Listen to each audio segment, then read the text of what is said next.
It's Friday, December 13th, 2024. Here's what's coming up on Roland Martin Unfiltered, streaming live on the Black Star Network. President Biden commutes and pardons a record number of people convicted of nonviolent crimes. The DOJ cracks down on violent policing tactics in Massachusetts and Kentucky. We'll break it all down. Caitlin Clark's recent comments sparked backlash and open a conversation on what Jamela Hill calls an obvious issue.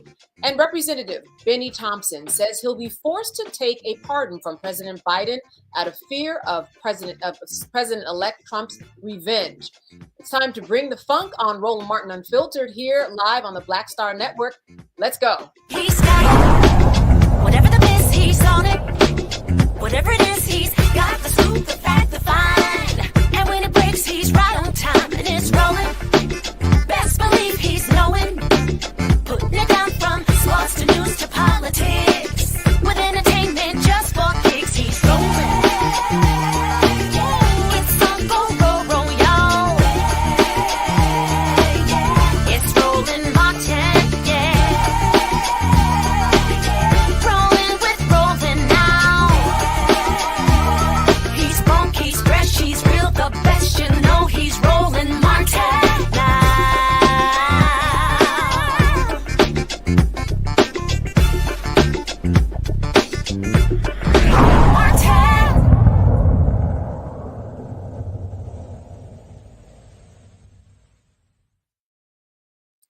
President Biden is commuting the sentences of nearly 1,500 people and pardoning 39 people convicted of nonviolent crimes in what the White House officials call the largest single-day act of clemency in modern history.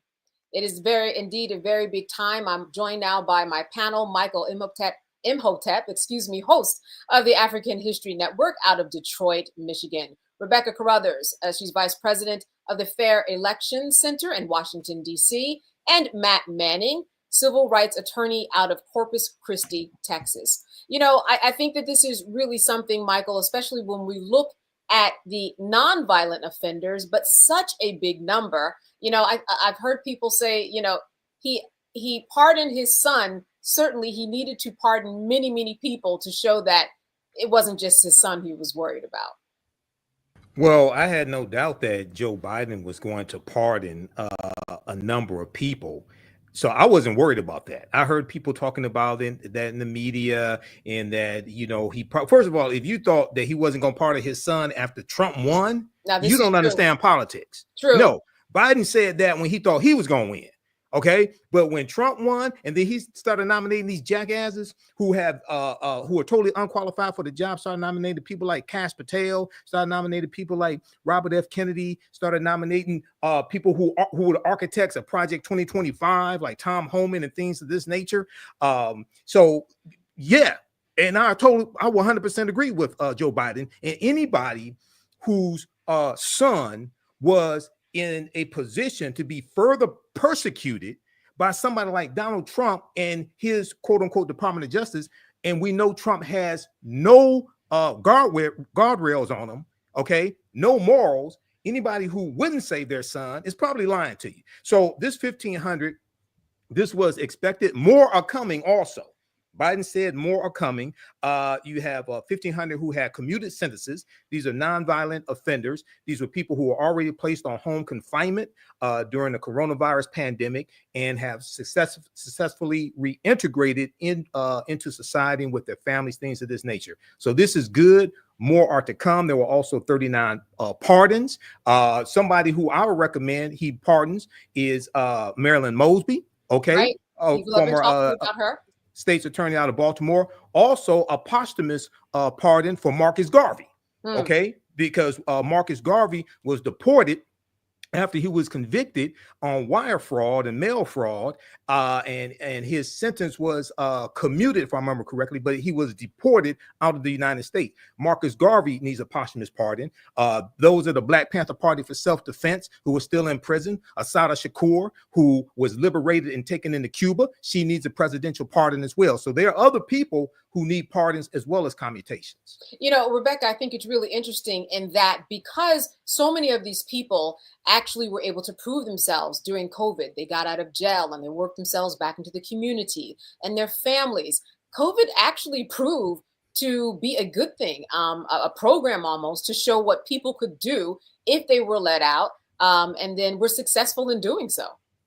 Well, here's the thing. One thing that we understand about the criminal legal system in this country is that it's ineffective. So having people, especially nonviolent offenders, in prison for decades and decades simply doesn't seek the final aims of justice. It's not just, we know that locking people up doesn't actually rehabilitate either. And it isn't always the disincentive for potential reoccurring offenders. And so, I mean, that's just the first thing here. But of course, President Biden has many other people that he should be pardoning. One thing that I would say, and regardless of president, is that we do need to have a better system when it comes to presidential pardons. Instead of it being more well-heeled people, or if a famous celebrity connects to someone and raises their particular plight, they have the possibility of being pardoned. There are literally thousands of people who are within the federal penitentiary system who should also be considered for pardon. But if we have a better system in order to for those people to be able to either be pardoned or for their sentences to be commuted, it would actually be fairer for everybody.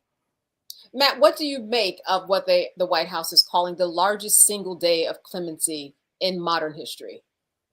I think it's good. I think it is, consistent with what I've seen even here on the state side, with the state of Texas having passed a law, I think a couple sessions ago, where it gives judges a lot of power to grant clemency. And I think Rebecca kind of started talking about this or alluded to this, but I think one of the things that you can extrapolate from this and really the conversations that we're having these days about clemency is that the overall sentiment about criminal justice and, lock them up, hang them high, so to speak, has shifted. People recognize now that you should not only have the opportunity to redeem yourself and show that, you can be a good person in society and a good contributor to society, but beyond that, the idea that we're just draconian sometimes, we're punishing people for far too long, far too harshly. So I think it's good that the White House has done this. I agree with Rebecca and Michael. I think they need to do it more. And I think especially in the context now, knowing that the Supreme Court is saying the president can basically do whatever he wants, Joe Biden should do a whole lot more of this before January 20th. Michael, I want to go back to you. The types of people that were pardoned. I mean, you went into the fact that other people should be pardoned. Certainly, there are going to be more to come. But what about the who that was pardoned? I mean, we have someone who was part of a scheme to put young people back in juvenile facilities for money. And when we think about what the president said, he said that those people who have proven themselves and responsible being back into the community, it seems, some of them could be a little questionable when you look at the list. Well, yeah. You're going to have people who are questionable. I mean, they were criminals. So, I mean, you're going to have people who are questionable. But anytime you have a president in their last 2 months, 3 months, 1 month, you're going to have different people campaigning, pushing, utilizing the people inside the president's camp to get pardons for their friends, for their family members, things of this nature. So I'm sure if we go through all 1,500 names, there are going to be some people like we say, how the hell did that person get a commutation? Okay. But this happens. So to address your question with specificity, if you're talking about former Luzerne County Judge Michael T. Conahan, I would ask it in that Kids for Cash scandal. He's known as the Kids for Cash judge. We may ask how did he get it? We may ask how did he get a pardon? Okay, I mean not a pardon, commutation. We may ask how did he get a commutation? But with most of these people, they had already served time in prison. He was sentenced to 17 and a half years in prison, and then they were released from prison during coronavirus to serve out the rest of their time at home.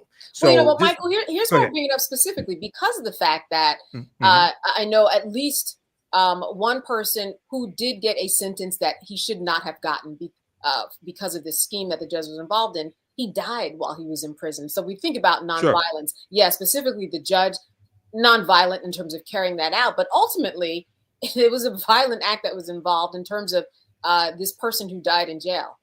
Yeah, sure. So if it was up to me, this is probably somebody who I would not give a commutation to. Okay. But, you know, at the same time, I do understand there are going to be some people just like if Biden gives a commutation to Marilyn Mosby, there are going to be a lot of people who say, why'd you get, he shouldn't have given a commutation to her. So they're always going to be detractors. Now, I disagree with this, but there are a lot of other ones that he gave commutations to who I would agree with. So, things like this happen, but the kids for cash, there are probably other judges out there that are doing the same thing. That needs to be a crackdown on that. That's part of this corrupt system. But, I would like to see a full overview of the 1500, because there'll be a lot of people in there who we agree with who were given commutations. Yeah. Rebecca, as you mentioned earlier, this does say a lot about the criminal justice system, that ultimately some people's kind of last out is making sure that somehow over these past 4 or 5 years, they've been able to get to the president, make their case. What does that say about the justice system, that ultimately this is the only way out for some people who more than likely didn't deserve all that prison time, or have done what they need to do to get back into society and prove that they are, that they have been revived in terms of being back into the society and to be back a good member of society? Well, the criminal legal system is not just. Is one reason why I don't refer to it as the criminal justice system.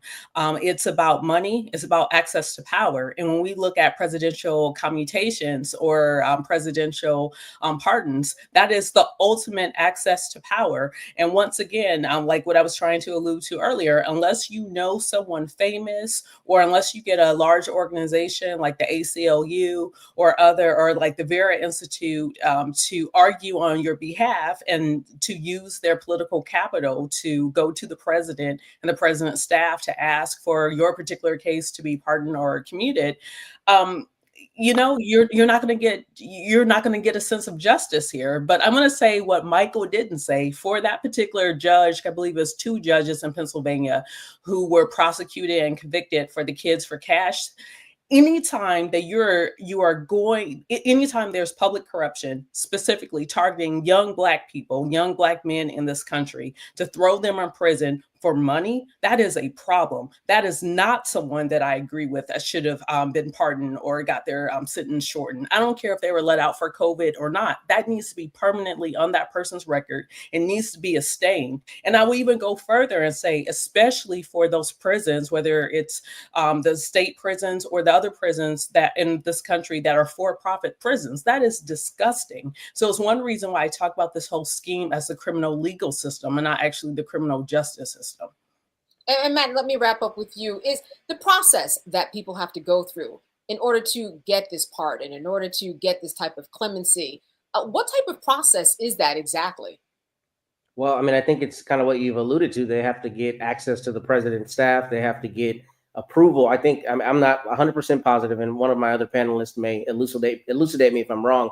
But I think people basically make their pitch. I think the president's staff vets who they want to give the commutation or the pardon to, and then it's issued.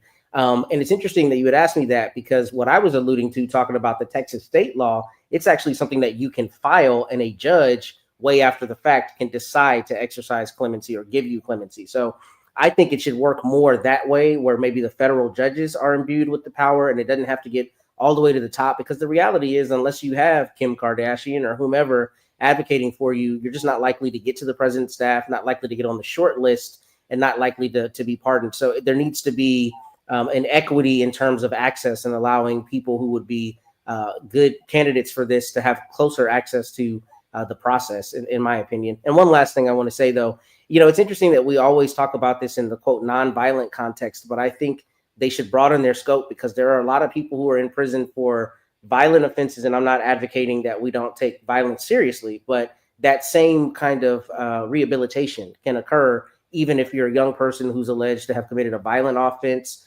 I've represented people who have come out of prison after being convicted on a violent offense and have become extraordinary citizens. So I think they should have the same opportunity. And I think you've got to be careful with how you do that. But if we want to really make sure we extend commutations and pardons, it should be to everyone.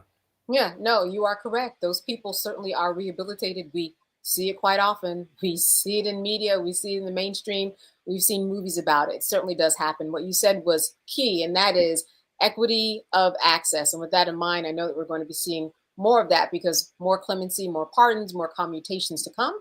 And when they do, we will be discussing them here. All right. Stay with us. We will be back after the break. You were watching Roland Martin Unfiltered here live on the Black Star Network. Now streaming on the Black Star Network. I had been trying to get a record deal for a long time. You know, when I finally got signed to the Motown record label in 2003, I was 34, 35 years old.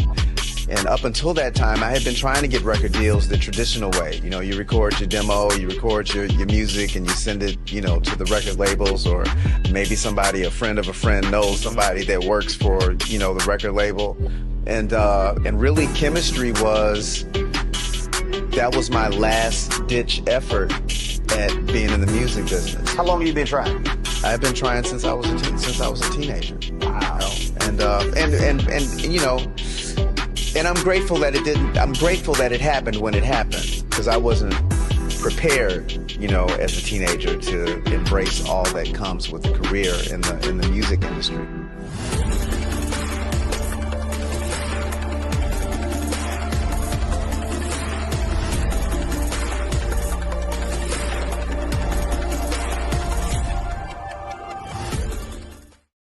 What's up, y'all? Look, Fanbase is more than a platform. It's a movement to empower creators, offering a unique opportunity for everyday people to invest in Black-owned tech, infrastructure, and help shape the future of social media. Investing in technology is essential for creating long-term wealth and influence in the digital age. The Black community must not only consume tech, we must own it. Discover how equity crowdfunding can serve as a powerful tool for funding Black businesses, allowing entrepreneurs to raise capital directly through their community through the Jobs Act.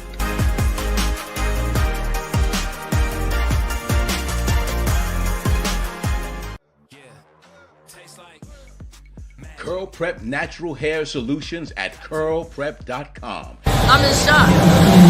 For curls, locks, braids, twists, and even those wigs and extensions.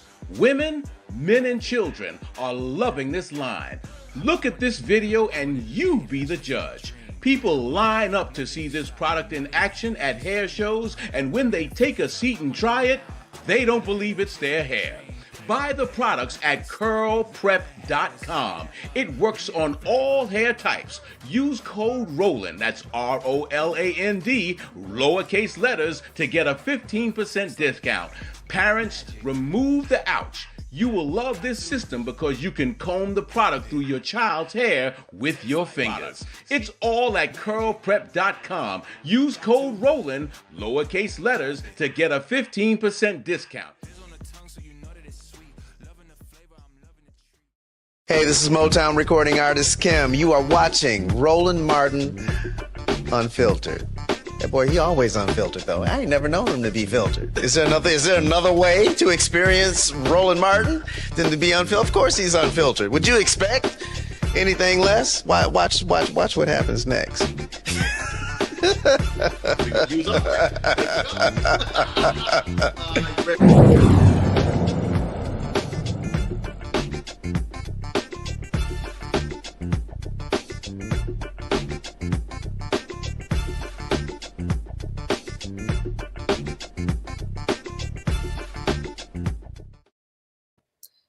A federal appeals court struck down Nasdaq's diversity disclosure rules for listed companies. The U.S. Circuit Court of Appeals ruled that the SEC lacked the authority to approve the rule. The policy required companies to either include women and minority directors on their boards or explain why they had not done so. The rule was introduced in the wake of George Floyd's killing, which spurred companies to address racial inequality and promote DEI. Well, you know something? I would say, Rebecca, that this is something I'm not surprised about. When we talk about what's going on in the world of DEI, it seems to kind of follow the pattern of what we've been seeing. But certainly companies know that when they are diverse, they actually make more money. Studies have shown that, Rebecca. Well, we know that when you're looking for intelligence, it has to be diverse. If it's all white, you're not going to have the most intelligent people in the world because you're you are specifically excluding about 90% of the world. When we know the total global population, less than 10%, I believe right now, is actually white. And so knowing that, it doesn't make good sense. It does if you believe in capitalism. It definitely hurts the bottom line when there's a lack of racial and ethnic diversity. The other thing is we've seen studies in this country showing the potential trillions of dollars in losses because of racism in this country. So regardless of what our federal courts say, especially when it comes to DEI, regardless of what the incoming administration is going to say in DEI, companies have to look out for their bottom line, and their bottom line is about appealing to wide ranges of wide range of audiences, and not just less than 10% of the entire global population. Yeah, but Matt, here's the deal. We know that companies made promises during COVID. They made promises that aligned very closely with DEI. You might have this federal court appeals decision, but it seems like there's also some accountability that would happen, that can still happen when we talk about what was promised during the time that George Floyd was killed and protests were going on. I think you're exactly right. And if you'll indulge me, I first have to brag. I learned about 10 minutes before we came on that my first ever argument at the Fifth Circuit, I won. So I got my opinion today. We won on wow. every count. And it was an issue of first impression, which means the law had literally never been argued. And thankfully, we prevailed. So speaking of federal appeals courts, today is one of the milestones in my career. Congratulations. There you go. Part of that. Thank you. But to answer your question and to speak to that, you're 100% right. And look, here's the thing. Before George Floyd, we all saw the black version of McDonald's commercials and the everybody else version of McDonald's commercials, right? Meaning, to Rebecca's point, they know that a diverse audience turns into more green for them. So this is problematic to not undergird those rules, because to her point, again, I've got to harken back on it. I mean, excellence is diverse. There are a lot of brilliant black people and brilliant non-white people who could serve on these boards. And here's one of the other things that's very important. The entree to these boards is extremely high in terms of what it takes to get on these boards, right? So striking down this rule creates a barrier of entry for people who would otherwise potentially not have access because of racism. And this is one of those things where, I don't know really what's behind the scenes, but unfortunately, we've learned about some judicial misconduct. So I wouldn't be surprised if the right people were whispering in the right judge's ears saying to go the wrong way, right, on this, because this is something that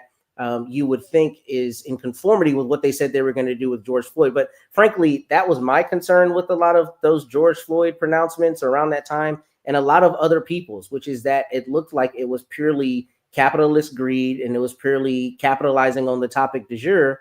And then on the back end, not doing what you said you were going to do and hoping that people forgot what you said you were going to do. So, it surprised me that that's the case, but there should be some accountability via us not buying certain products and, patronizing certain companies. Yeah. And, Michael, this is one of those closed areas where if you were going to get on a board that generally will pay, especially in the six figures for you to be on there, a board where you have to know and network with all the right people. And we think about the limitations of access that African Americans have in the United States. They're not going to be on the board. I mean, you can look at most boards right now. There might be one, but there aren't 2 and 3. That is not how these boards operate. But it seems that this type of decision simply tracks. It tracks for what's going on in America and in the world right now. Yeah, this is when we look at Project 2025. One of the aspects of Project 2025, one of the goals is to eradicate diversity, equity, and inclusion, basically at the federal level and federal programs. And this is a continuation of the backlash to the racial reckoning that took place after the death of George Floyd, May 25th, 2020. So we saw various corporations like Walmart make pledges of millions of dollars, tens of millions of dollars, make pledges to make various types of changes, whereas a more diverse workforce, setting up various types of programs, etc. And now we see with Project 2025, we see with Republicans we see this backlash taking place even during the Biden administration, and now that Trump has won and Republicans took back control of the Senate, we continue to see this backlash. We see with the U.S. Fifth Circuit Court of Appeals, it's a majority conservative circuit. Okay, number one, and number two, to your point, when you have these various boards, they don't have this type of rule where these unqualified people can get on these boards, especially if you're African American. Okay, so when we look at these attacks on diversity, equity, and inclusion, and this is the new affirmative action, and this is the second part of the attack. The first part of the attack was the attack on critical race theory, going back to 2022. Notice they're not talking about critical race theory so much now. The buzzword is diversity, equity, and inclusion. When you look at the dismantled DEI bill that was debated in the House of Representatives, in the House Appropriations Committee, I think it was an oversight committee, one of those committees that Jasmine Crockett is on, a couple of weeks ago, you heard all this nonsense that Republicans were talking about attacking DEI and how it's for unqualified people, things of this nature. And you also hear a lack of understanding of history of how we got here as well. So this is one of the reasons why elections have consequences. And your understanding of politics is directly related to your understanding of history. Because if you don't understand history and the laws and policies put in place that brought us to where we are, you won't be able to see these threats when they're coming and be able to take the correct action to stop these threats. You know, Rebecca, here's what I also find most unsettling about this decision. The policy required companies to either include women or minorities or explain why they had not done so. And that is very crucial information in terms of, you know, were they not finding the types of people that they needed to for the board? Or was there something else that was going on? It seems as though this was a rule that not only benefited people in terms of trying to figure out who to bring on the board, but finding out what was the disconnect and not being able to connect with those many, many qualified people that we know are out there. Yeah, and here's the thing, it's going to disproportionately impact white women. So once again, white women has to take accountability for this, because I bet you there are more white women who got those slots than actual non-white people. Because we know when it comes to affirmative action programs, the number one beneficiary are white women because of the clause of women and or racial minorities. The other thing, going off of both Matt and Michael's points, is that this is also what whiteness is. Whiteness serves as a delusion that there is an inherent intelligence by simply being white. There is an inherent superiority or qualification because of whiteness. And we know that not to be true. And what's unfortunate is that requirement to actually articulate why you don't have racial minorities, why you don't have the inclusion of women, was to get people to actually challenge the thought that white is better than everything else. Matt, I'll give you the final word on this. I understand that Nasdaq, there's going to be no appeals. This is it. This is acceptable. This is the decision. I guess that makes sense. Again, it's the culture which we are in. Yeah. I mean, it's one of those things where they're not going to appeal it because it benefits them because they can hook the homies up at this point, right? I mean, so let's just be honest, right? I mean, so it doesn't surprise me that there won't be any appeals. It is yet another slap in the face because, you know, when we went through that period immediately after George Floyd, you know, there were a lot of people who I really highly respect who were like, don't fall for the okie doke. And what happened? Cats fell for the okie doke. And what happened? The okie doke came, right? A la what we're seeing with the rollback of DEI and the all out assault on it, not just the rollback, not just companies choosing not to honor their promises, but an all out assault and people jumping on board with said all out assault. So it doesn't surprise me that they're not going to appeal. But it also doesn't surprise me because it's corporations, or at least in this instance, connected to corporate greed and corporate, I don't know, the corporate oligarchy, if you call it that. And it doesn't surprise me that they're not going to lower a barrier of entry in terms of having rules that democratize and diversify their boards. So I'm not surprised. All right. It tracks. We'll be back after this break. More with Roland Martin Unfiltered when we come back.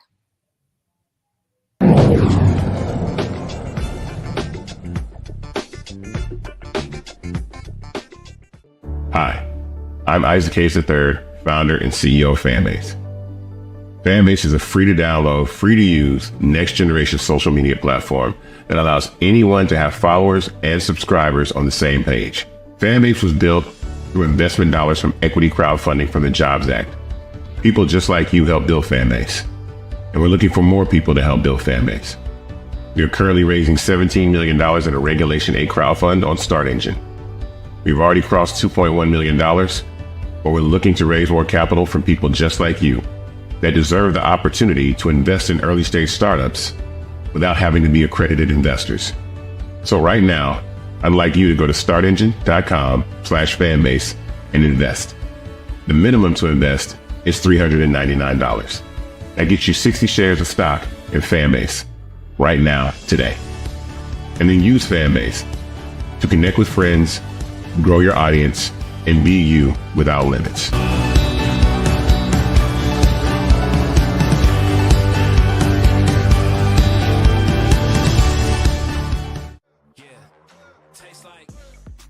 Curl Prep Natural Hair Solutions at curlprep.com. I'm in shock. For curls, locks, braids, twists, and even those wigs and extensions. Women, men, and children are loving this line.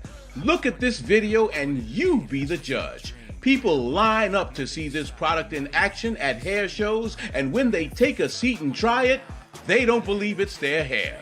Buy the products at curlprep.com. It works on all hair types. Use code Roland, that's ROLAND, lowercase letters, to get a 15% discount. Parents, remove the ouch. You will love this system because you can comb the product through your child's hair with your fingers. It's all at curlprep.com. Use code Roland, lowercase letters, to get a 15% discount. Now that Roland Martin is willing to give me the blueprint, hey, Cyrus, I need to go to Tyler Perry and get another blueprint because I need some green money. The only way I can do what I'm doing, I need to make some money. So you'll see me working with Roland. Matter of fact, it's the Roland Martin and Cheryl Underwood show. Well, should it be the Cheryl Underwood show and the Roland Martin show? Well, whatever show it's going to be, it's going to be good.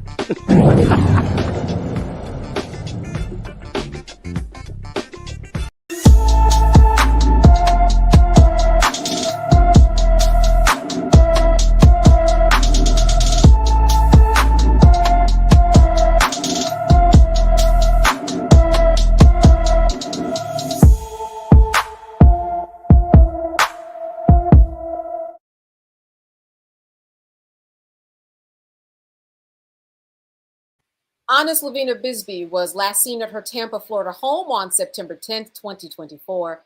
The 15-year-old is 5 feet tall, weighs 110 pounds, has black hair and brown eyes. Honest was wearing a red hoodie, black jeans, and beige slides. Anyone with information about Honest Lavina Bisbee should call Tampa, Florida Police Department at 813-276-3200.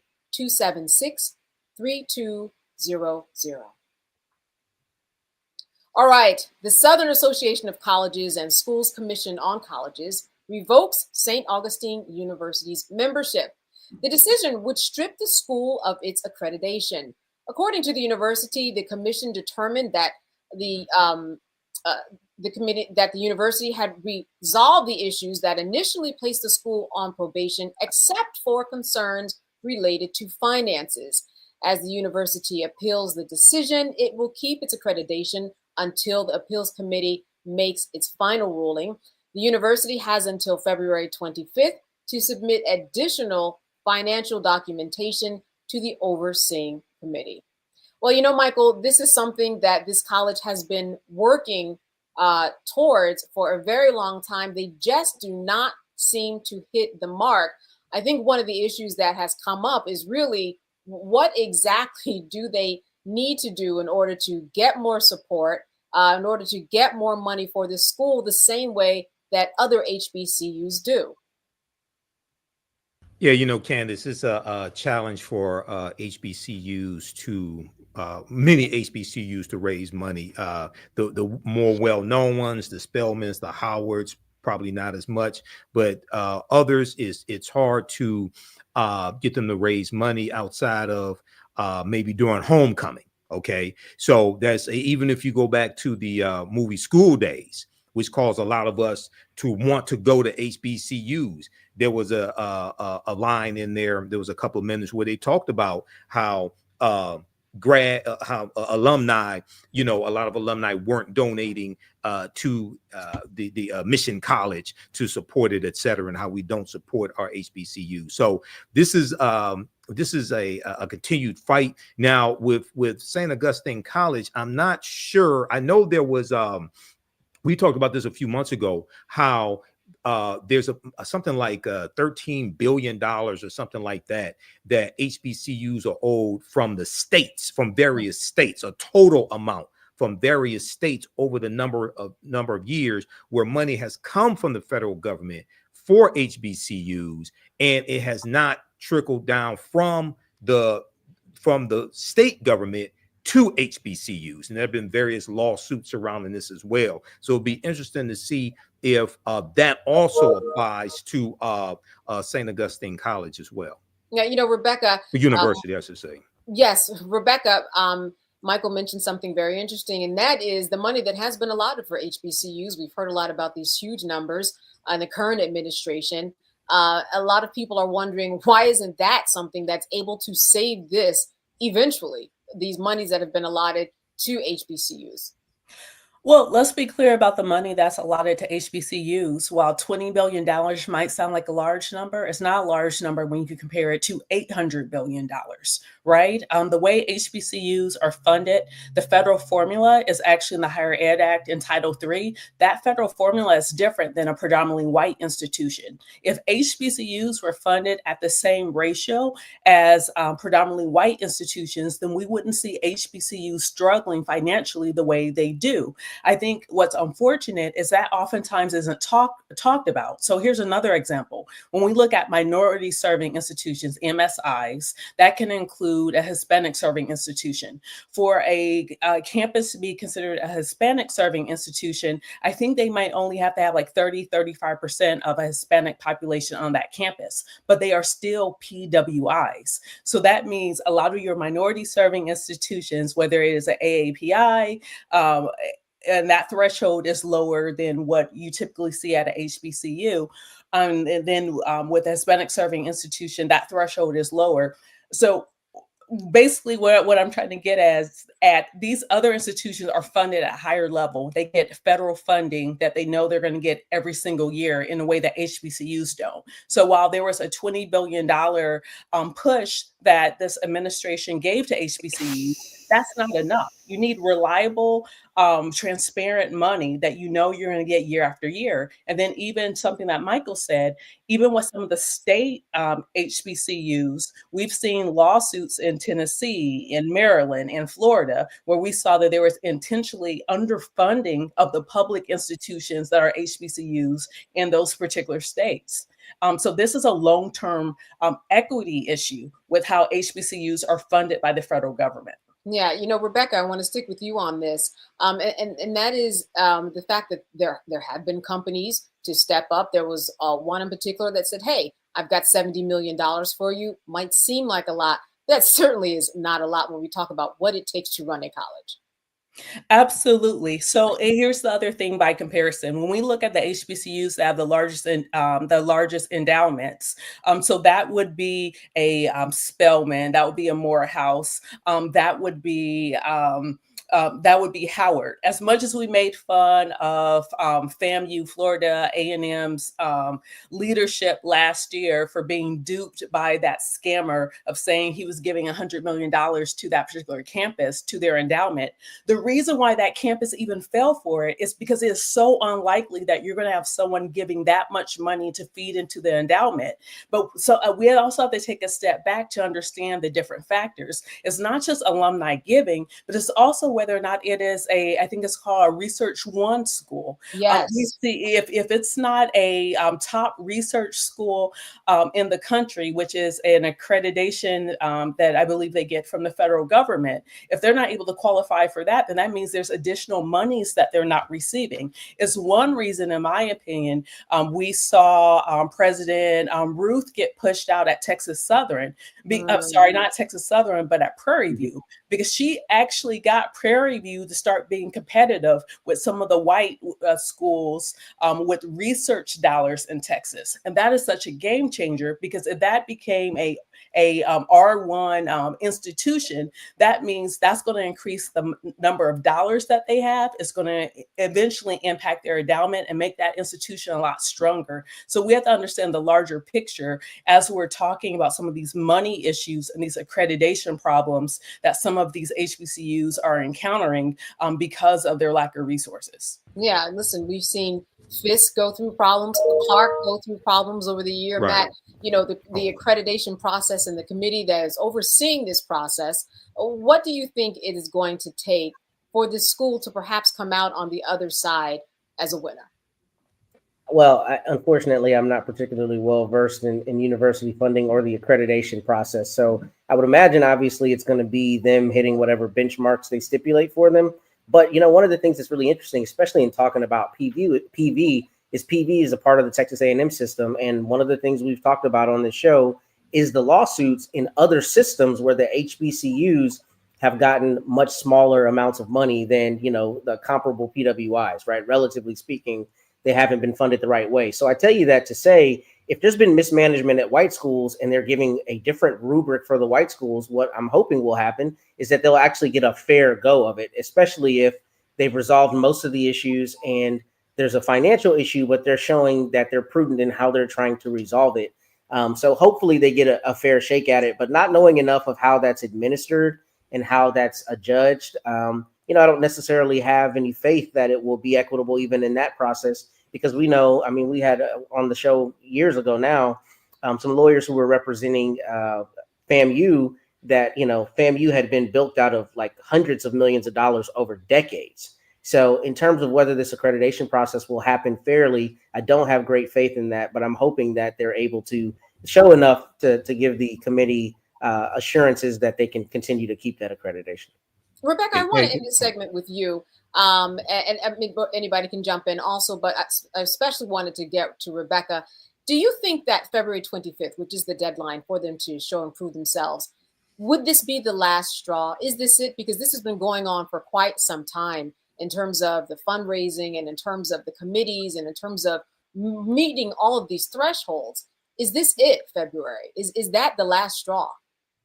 I remember when I was in undergrad, when Morris Brown lost his accreditation. I was on campus in undergrad. I didn't go to a HBCU, but I was active in 1999 to 2003. And then we saw in the last few years, Morris Brown came back. And so while it is very unfortunate with what the university is facing right now, it doesn't necessarily have to be the end. But what's unfortunate, once you lose accreditation, the process to get that accreditation back, the process of trying to maintain a sizable student population while you're trying to go through that process is very tough. It's tough on the administrators, it's tough on the faculty and staff, because these are also professionals and they have to think about what's in their best professional development and what is best serving for their career. And some of these folks might leave and go to a different university because it is extremely tough on a campus, and especially those who have to provide the support in going through the accreditation process. Yeah, it is a certainly different process, as you said, when it comes to HBCUs. Those of you who are graduates, make sure when you get those letters, make sure you get those emails, pay attention. February 25th is the time that we were looking to see if this accreditation will be officially taken away after this appeals process. Stay with us. After the break, we will have more headlines that affect you. You're watching Roland Martin Unfiltered here on the Black Star Network. We'll be right back. Now streaming on the Black Star Network. I had been trying to get a record deal for a long time. You know, when I finally got signed to the Motown record label in 2003, I was 34, 35 years old. And up until that time, I had been trying to get record deals the traditional way. You know, you record your demo, you record your music, and you send it, you know, to the record labels, or maybe somebody, a friend of a friend, knows somebody that works for, you know, the record label. And really, chemistry was my last ditch effort at being in the music business. How long have you been trying? I've been trying since I was a teenager. Wow. You know? And you know, and I'm grateful that it didn't. I'm grateful that it happened when it happened, because I wasn't prepared, you know, as a teenager to embrace all that comes with a career in the music industry.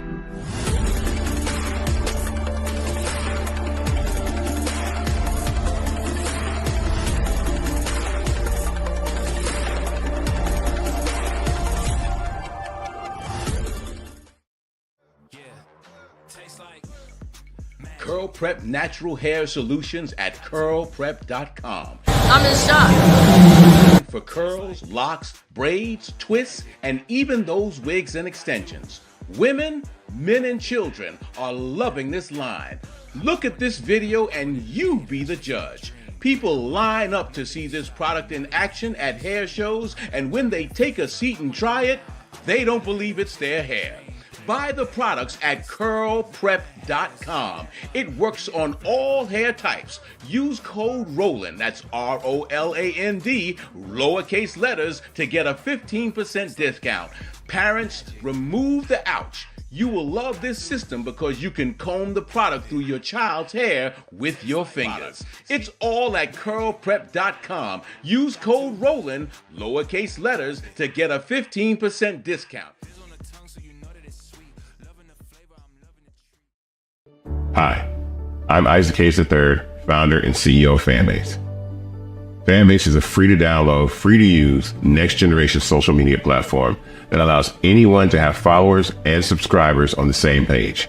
Fanbase was built through investment dollars from equity crowdfunding from the Jobs Act. People just like you helped build Fanbase, and we're looking for more people to help build Fanbase. We are currently raising $17 million in a Regulation A crowdfund on Start Engine. We've already crossed $2.1 million, but we're looking to raise more capital from people just like you that deserve the opportunity to invest in early stage startups without having to be accredited investors. So right now, I'd like you to go to startengine.com/fanbase and invest. The minimum to invest is $399. That gets you 60 shares of stock in Fanbase right now, today. And then use Fanbase to connect with friends, grow your audience, and be you without limits.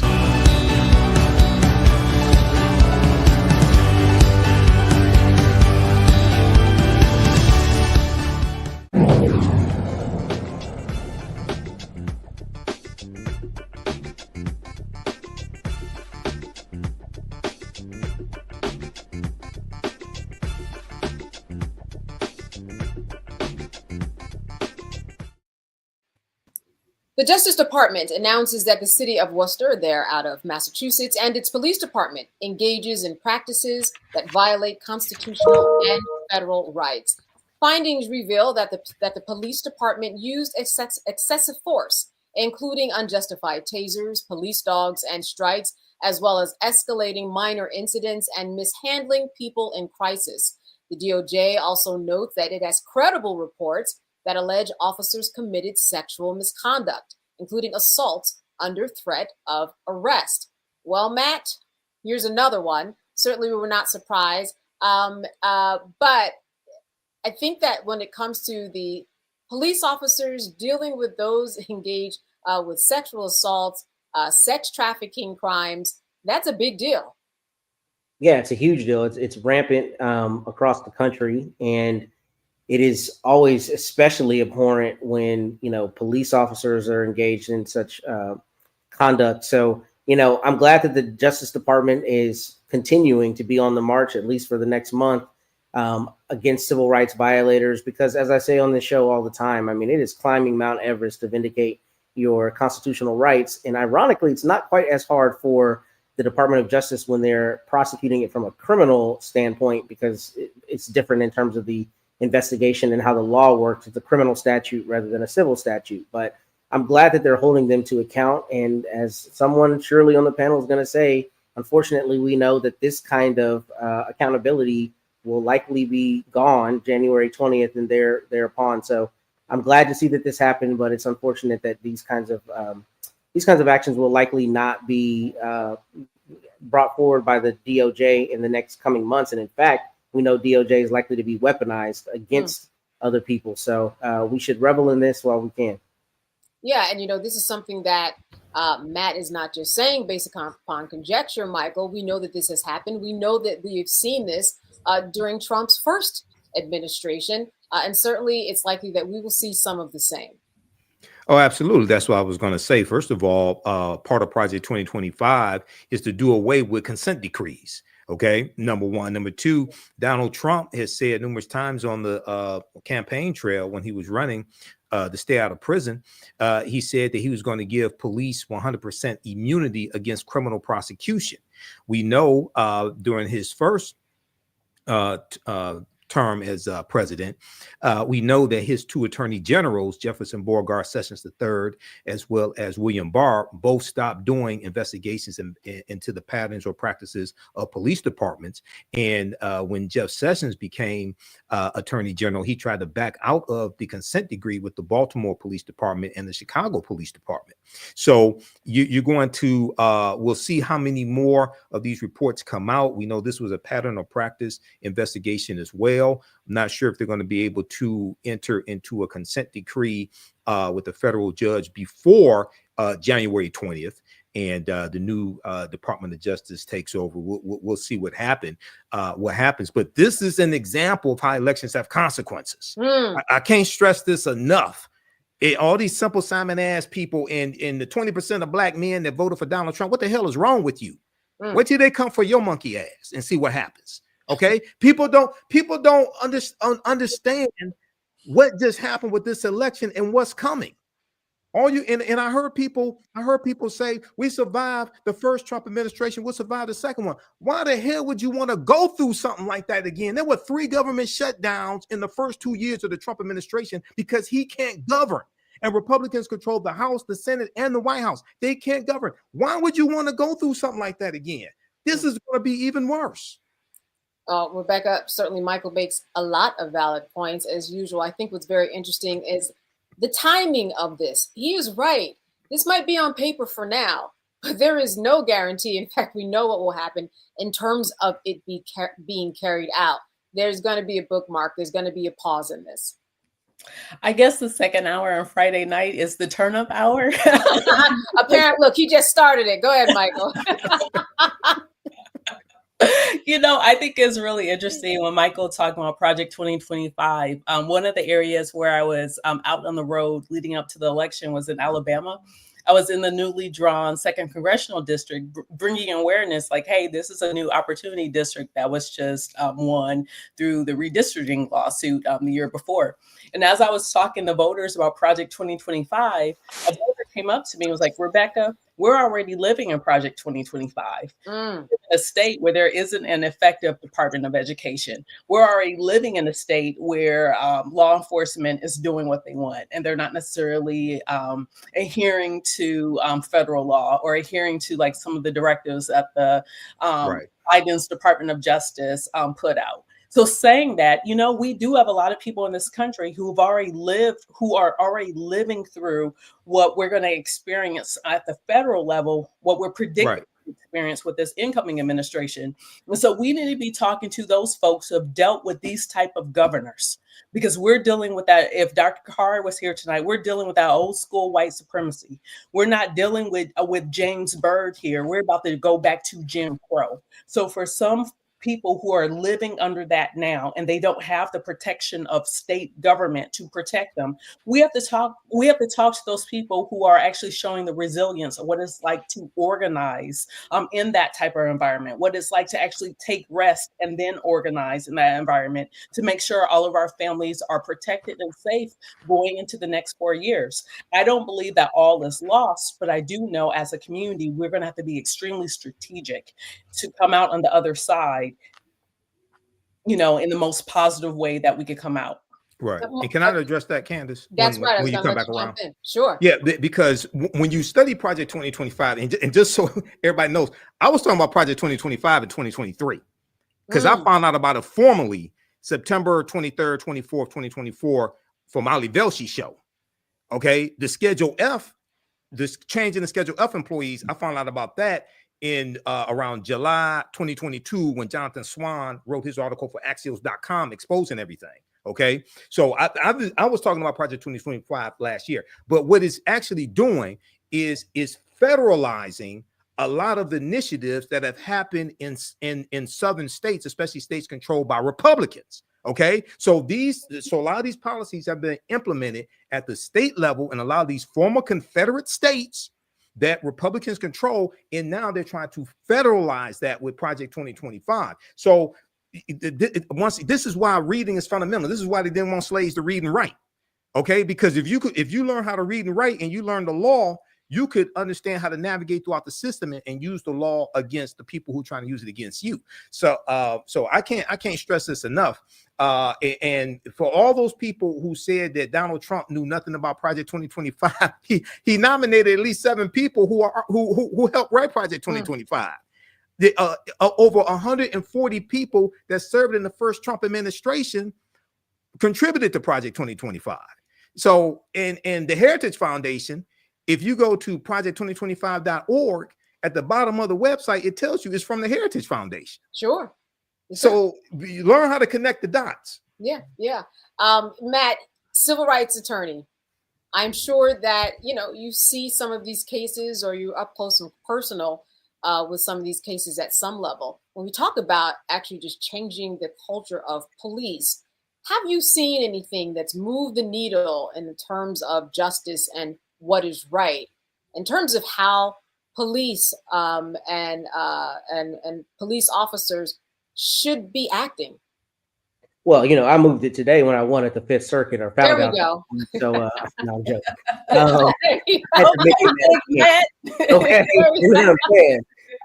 But all jokes aside, I haven't seen anything really that's measurably moved it, except for a good example is Colorado codifying no qualified immunity.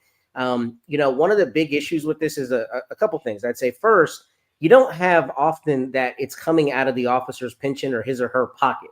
So, money is what moves people, unfortunately. So when local governments and police officers have to pay, when they have to indemnify the officers, when it becomes a financial cost, I think that one obviously moves the needle. But it's also when we have cases like obviously George Floyd, but when you have people who are frankly not just Black people who are being brutalized by the police, I think that at least changes the contour of how people see it. A good example is that white woman in, I think, Minnesota that was killed by a Black officer several years ago. If you remember the cry from that case, Australian woman, people had a much, much, much more pronounced response to that. So that's obviously not to say we want any victims of police violence, but what I've seen in my own career is that there is just a different response to that.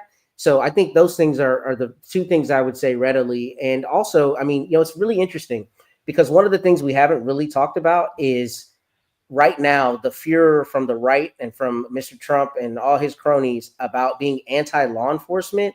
I have not seen yet how that's going to fully metastasize into what's going to happen in the courts. And it's interesting because they play it on both sides, right? Obviously there's a lot of racist vitriol coming out of there, but Kash Patel and some of these other people are talking about the deep state as it relates to law enforcement. So in a roundabout way, I'm telling you, I don't know what's to come. I don't know if that's going to mean on the ground, people like me who are fighting these fights every day are going to have an easier go of it because the person at the top of the government is saying, law enforcement is bad, or whether there's going to be something else. And I don't say that to be foolhardy. It's interesting because that rhetoric is very much the same thing that a lot of people have been saying about police and justice for a long time. And I think it yet remains to be seen what that's going to turn into in this next administration. Yeah, and speaking of this next administration, as we go to break, Michael, when we talk about carrying this out, we're not going to see it in the next administration. I think that's one of the things that's important to remember about the law and connect dots to what you said. You have to vote in order to get the right people to move what you want to in this justice system. Otherwise, you'll be right here taking a break of 4 years to see what the Department of Justice is going to be doing is actually going to be carried out. Yeah, you have to vote for people who are going to protect gains that have already been made. There were massive gains made under the Biden-Harris administration, and a lot of that is going to be wiped out, reversed, or drastically weakened under a second Trump administration. And one of the reasons why African Americans have not made the progress that a lot of these African-American economists say we need to have, and social media gurus and things like this, is because anytime there's any perceived period of progress that African-Americans make, there's always a white backlash to that. Whether it's 2 terms of President Barack Obama, whether it's 1 term of Joe Biden, there's always a white backlash to that sets us back. And a lot of people don't see that backlash coming. If we understood history, if we understood history and understood George Wallace, governor of Alabama in the 60s, and understood Richard Nixon, we would have seen Donald Trump coming, because he was a combination of both of them. We would have seen him coming in 2016 and would have stopped him. Okay, so this is why your understanding of politics is directly related to your understanding of history. We need to understand these attacks that keep coming to take us back. They're trying to take us back to the Mississippi State Convention of 1890, where they rewrote the state constitution in Mississippi, imposed poll taxes and literacy tests to suppress the African-American vote. And they said, we came here to exclude the Negro. They said why they were there at the Mississippi State Convention. So And what happened was other southern states adopted what Mississippi did, which is why you needed the Voting Rights Act of 1965, because of what happened in Mississippi in 1890. We have to understand this history and take action. All right, that was last word before the break. Stay with us. We'll be right back after. You're watching Roland Martin Unfiltered here live on the Black Star Network. What's up, y'all? Look, Fanbase is more than a platform. It's a movement to empower creators, offering a unique opportunity for everyday people to invest in Black-owned tech, infrastructure, and help shape the future of social media. Investing in technology is essential for creating long-term wealth and influence in the digital age. The Black community must not only consume tech, we must own it. Discover how equity crowdfunding can serve as a powerful tool for funding Black businesses, allowing entrepreneurs to raise capital directly through their community through the Jobs Act.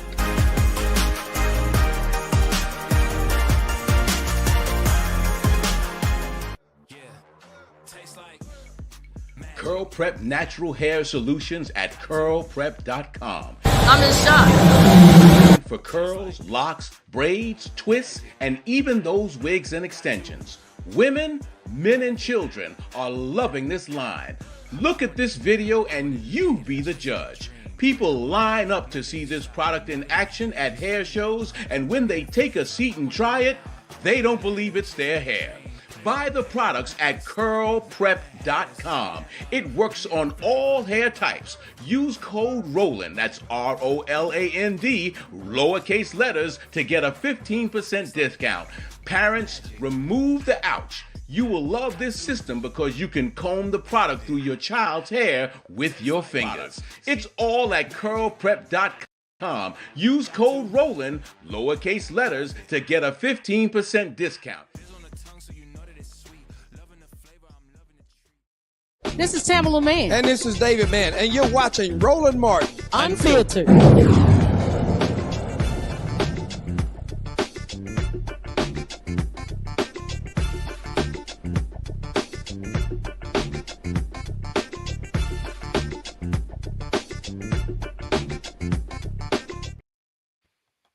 On Wednesday, the North Carolina House of Representatives voted 72 to 46 to override Governor Roy Cooper's veto of Senate Bill 382, making it law.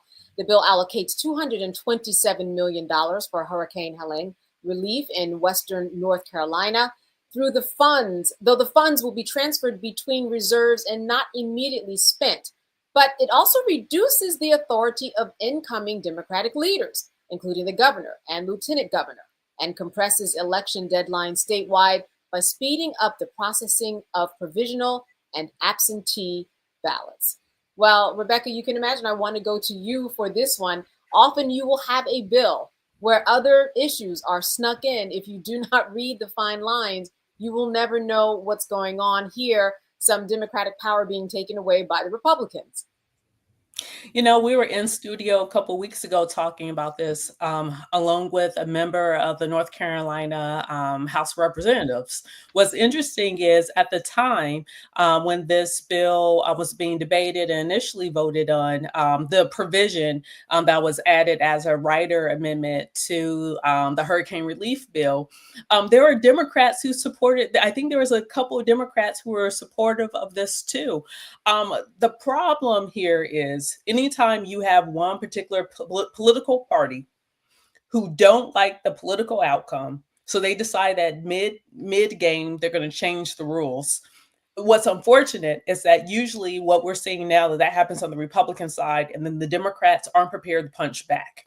You know, I do a lot of nonpartisan work, but if I was going back to my previous hat of doing a lot of political work, one thing that I would direct the Democratic Party in North Carolina to do is y'all need to make sure you're immediately suing, because you're actually going to have a state Supreme Court that's probably going to want to follow the law and may find that there's different unconstitutional provisions in this power stripping that we see the legislative body trying to do to the executive in North Carolina. I'm not sure if they even if that passed muster with the North Carolina Constitution. So I would, you know, once again, if I was still doing the strong political work, you know, the partisan political work, I would definitely encourage the Democrats to get their acts together and start filing some lawsuits in state court. Yeah, Matt, that's what it sounds like. Start filing some lawsuits with all these little fine print reading that you have to do in order to make sure that your power isn't taken away. Well, you know, as a lawyer, even though I file lawsuits, I'm not necessarily overly litigious, but this being the turn-up hour, I will adopt Rebecca's position and say, file on them, drop that lawsuit first thing on Monday. But jokes aside, I think you do have to take that approach. And also what I think is particularly insidious about this is the way that a lot of things sneak past the general public when they're amended to or appended to a bill that people don't know about. Because my understanding is the rhetoric behind this bill is that this was about giving hurricane relief to people in Western North Carolina, right? That's right. And what they tacked at the end of this bill was divesting the governor and some of the other Democratic, operatives, or rather Democratic people in office of their power. And that is insidious because, unfortunately, the general public is not reading these bills. So they're reading on its face, hey, this is hurricane relief, but it's not even that. It's shifting money between two funds and it's taking power away from the governor. And that is, I think, indicative of a much larger problem, which is that when people get into these state houses and when they get into any representative facet of government, they work for us. We don't work for them. And when they go and they are, running roughshod with ideology and literally taking relief funds away from people, or at least not giving the relief funds they're alleging that they're giving, that's a huge problem. And that is a sign of rampant, ideology. And even beyond that, a lack of accountability to the people you actually serve. So I think lawsuits are a good idea. And I think hopefully watchdogs are taking a look at this and will make sure that the North Carolina legislature is not passing other bills under the guise of one thing when in fact there's this other thing, behind the curtain. Yeah, Mike, you've got this thing behind the curtain, and the money actually will not immediately be spent. So there are a couple things that are going on here that makes this bill particularly, as Matt said, insidious when you look at all the details and read that fine print. Absolutely. But this is how Republicans play. Republicans play hardball. They play dirty. This is why Democrats have to stop bringing a butter knife to a street fight, like Representative Jasmine Crockett has said in the past couple of weeks. Now, Governor-elect Josh Stein has filed a lawsuit that broke in the last 24 hours or so. I know Josh Stein was on MSNBC last night. I can't remember which show because I watched 4 of them last night. I can't remember which one. And he talked about how they have stripped power away because they were upset about the election results and that he won the governorship. And they also did this back in about 2016 as well in North Carolina. But very quickly, Candace, I want to just give a source. I wanted to reference something when I talked about Project 2025 a few minutes ago. What people have to understand is the actual name of Project 2025 is called Mandate for Leadership: The Conservative Promise. Project 2025. The Heritage Foundation, which was founded in 1973 by Paul Wayrick. The Heritage Foundation has been putting out their policy platform called Mandate for Leadership going back to 1981. They've been doing this for over 40 years. And when you research this, the Reagan administration adopted 60% of the 2000 policy recommendations that the Heritage Foundation made in their first Mandate for Leadership. The Reagan administration adopted 60% of those policies in Reagan's first term. Okay, if you go to the Heritage Foundation's website, heritage.org, they have an article there from January 23rd, 2018, 6 years ago, January 23rd, 2018, called Trump Administration Embraces Heritage Foundation Policy Recommendations. When you read this article, it tells you that in 2017, in Trump's first year in office, the Trump administration adopted 64% of the policy prescriptions that were in Mandate for Leadership from the Heritage Foundation. Now they're telling you, the Heritage Foundation is telling you what they did in 2017. Correct. Okay, so anybody who thinks, and so this Project 2025 is a continuation of those policy recommendations, is just much worse. So we have to understand this, because if you understand how to put these dots together and understand this history, then you understand the action to take. He knows exactly what Project 2025 is. And he's spoken at the Heritage Foundation's conference in 2017. Absolutely. Absolutely. You know, Rebecca, I'm going to close on you. I'm very interested in finding out what you think about Project 2025, in that it has served to be a very, very highly recognized marketing tool, if you will, for Donald Trump's agenda, whether he kind of acknowledges it or not. The word is out there. There is a plan that is written. And I'm just wondering about the effectiveness of Project 2025, or do you think it will come and kind of, you know, bite them in the butts later down the line? Or has this proven to do what he and others in the Heritage Foundation wanted to do? The purpose, in my opinion, of Project 2025 is whiteness in this country learning its quote unquote lesson from the fall of South African apartheid. Anytime you see a shift in demographics and power, which is what we're seeing that there are now less white people being born in this country, more white people are dying than are actually being birthed in this country. And we all know the actuary tables when it will occur when white people are the racial minority in this country, not just less than 50%, but as they become the actual racial minority in this country. And so what Project 2025 is a way to codify white supremacy and whiteness, this idea, this fictitious idea of whiteness, and to be able to consolidate power as a racial minority. That is what Project 2025 is designed to do. Here's an example. One of the things, I'm sure Michael has talked about it on the show before, one of the things in Project 2025 is to decrease civil service workers in the federal government. The reason why people should care about that is when the civil rights movement and the different civil rights passages, because there was various, within all of the civil rights laws that were passed, there were different tomes within civil rights. One of the big things and one of the biggest game changers for the Black middle class to actually create a sustainable Black middle class in this country was when the federal government stopped discriminating against Blacks going into federal service. That was a game changer, because now Black folks were able to get these good paying federal jobs, get good benefits, get good health care, to actually be able to buy a home, be able to send their kids to college, then be able to retire with dignity and actually have money in retirement. So it was stability of the Black middle class and a lot of Black communities in this country.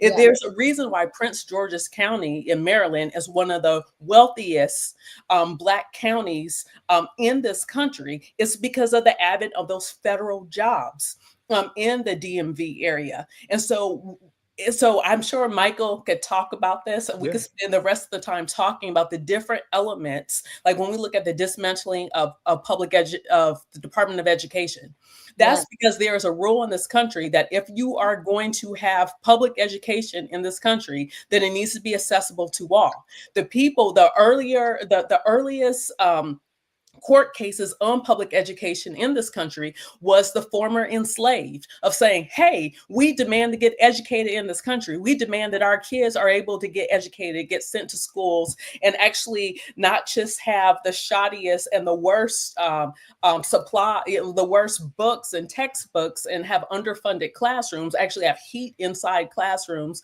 where little kids are going to school. All of these things were to help. All of these things were to benefit those who are descendants of the former enslaved in this country. So the whole point of Project 25 is to remove all of those federal protections. And we've seen it happen on the state level. It's the reason why you go in Alabama, where you can see that those who are convicted felons in prison, they are shopped out to fast food chains to serve in the drive-through, getting pennies a day, that free labor. Yes. It's the reason why those things are happening in certain states. It's the reason why in Mississippi, Mississippi State Legislature this past legislative session tried to shut down several public schools across the state, including several HBCUs, because they want to shut down access to education in that state. Because in the state of Mississippi, having access to quality education is the difference between poverty and not being in poverty in that state. And so when we look at the specific things that are being targeted, it is specifically to be targeted to keep a Black underclass in this country and to have a permanent white power class in this country. And that's something people have to really understand. Yeah, those dots Absolutely. are readily available for you to connect. Michael, I'm going to leave you for 30 seconds for the last word before we go to this break. Well, Rebecca is talking about the Schedule F employees, okay? And that is part of Project 2025 to fire up to 50,000 federal employees and reclassify them and fill them with loyalists, Trump loyalists, from a database that they've created of Trump loyalists. Now, Donald Trump signed an executive order in 2020 when he was in office to reclassify those federal employees as Schedule F. He didn't act upon it. They didn't have the database then. Joe Biden in 2021 rescinded that executive order. People don't understand this stuff was brewing in 2020. Right. It was. Okay, 18% of the federal workforce are Black people. So when you start talking about firing tens of thousands of federal employees, who the hell you think they're coming for? We don't understand that we don't understand. And what Trump learned and his people learned during that time is that their plan of action was not put into place. And that is what Project 2025 is. Yes. That is, we're talking about an explanation of them looking at people and looking at qualifications, determining who was a loyalist, determining things about the transgender community. As you said, these things that affect African Americans on a whole. He is now ready to rumble a little bit better, I'm afraid to say, with Project 2025, as much as he's denying that he's not associated with it. It's on paper. I mean, 2025. 922 pages. That's right. There is indeed a plan. We're going to have a really close look at this as soon as January 20th comes around. All right. All eyes on that time. Got to take a deep breath off of that one. Let's take a break. Stay with us. You're watching Roland Martin Unfiltered here live on the Black Star Network. We'll be right back. Now streaming on the Black Star Network. I had been trying to get a record deal for a long time. When I finally got signed to the Motown record label in 2003, I was 34, 35 years old. And up until that time, I had been trying to get record deals the traditional way. You record your demo, you record your music, and you send it, to the record labels, or maybe a friend of a friend knows somebody that works for, the record label. And really chemistry that was my last ditch effort at being in the music business. How long have you been trying? I've been trying since I was a teenager. Wow. And I'm grateful that it didn't. I'm grateful that it happened when it happened, because I wasn't prepared, as a teenager to embrace all that comes with a career in the music industry.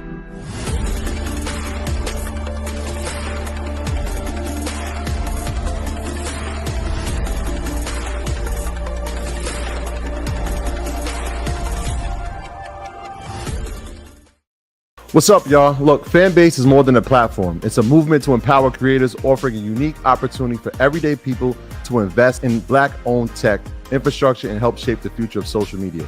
Investing in technology is essential for creating long-term wealth and influence in the digital age. The Black community must not only consume tech, we must own it. Discover how equity crowdfunding can serve as a powerful tool for funding Black businesses, allowing entrepreneurs to raise capital directly through their community through the Jobs Act.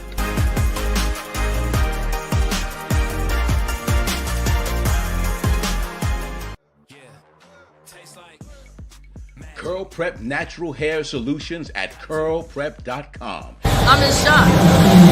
For curls, locks, braids, twists, and even those wigs and extensions. Women, men, and children are loving this line.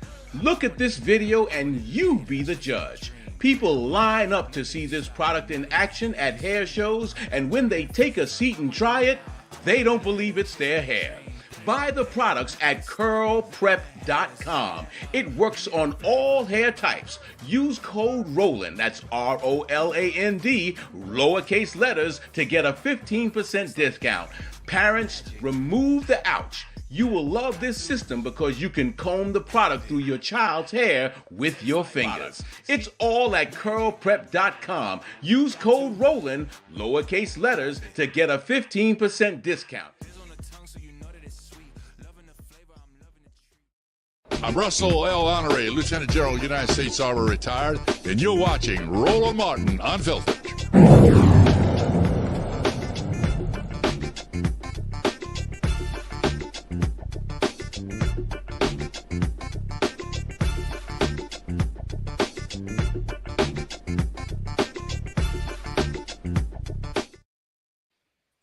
All right, so we talked about presidential pardons, but let's talk about presidential pardons through the eyes of Representative Benny Thompson. Representative Benny Thompson is the former chair of the House January 6th committee. He says he'll accept a preemptive pardon from President Biden out of concern that President-elect Trump might target him. It is rumored that the president is considering these pardons in response to fears that Trump will exact revenge on his political opponents. Thompson led the investigation into Trump's involvement in the January 6th insurrection. In a recent Meet the Press interview, Trump said that members of the January 6th committee, quote, should go to jail. All right, Rebecca, let's break this down a little bit. Certainly, this is something that is worth considering. If I were the representative, I would believe that this was going to be happening because the president-elect said as much. I don't think he has another choice. Yes, and I would say not just extend this pardon to the congressman, but also his staff.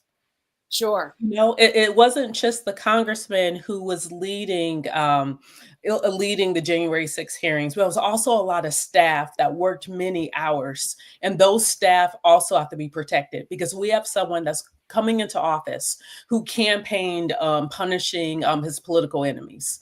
And so, yes, you know, I think that that's something that absolutely the president should do. And there shouldn't be any question. Anyone who stood up for democracy in such a powerful way should, you know, have some immunity, especially in the face of someone who has proven to be extremely anti-democratic. But Matt, let's look at the specifics of this. Could this really happen? I mean, to go through this process, become president, do all the things that you're supposed to put into place, especially what he has promised on the first day and the second day.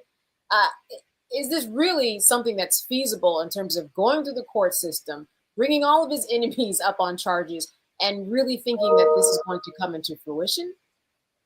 I mean, unfortunately, I would say it's possible, particularly if you have a weaponized FBI and DOJ who are given the task to basically be legal stormtroopers and go out and get the people that are your enemies. But it's interesting because you didn't ask me the question I thought you were going to ask that I don't know the answer to, frankly, is whether you can get a prophylactic pardon.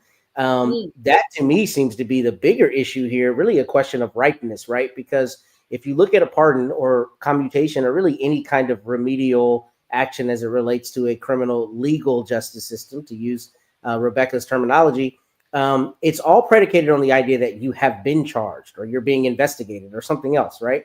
I don't know if a pardon would be effective prospectively. Just because Mr. Trump has said this is what he's going to do, that's not tantamount to Benny Thompson actually facing any charges yet. So that's really what concerns me the most, is the idea that, especially with this Supreme Court, Joe Biden could issue a pardon saying, you know, I am immunizing him from any kind of criminal liability for anything related to his congressional service and the investigation of January 6th. And the Supreme Court saying, kick rocks. We're not going to accept that. It wasn't ripe at the time. There was no pending investigation, no pending charge. And as such, the pardon is without constitutional value. I mean, it's a sad reality, but I would not put it past the right federal court and even the Supreme Court to make that determination. So that's what concerns me more than anything, is whether they will find a way to say this pardon doesn't actually have teeth.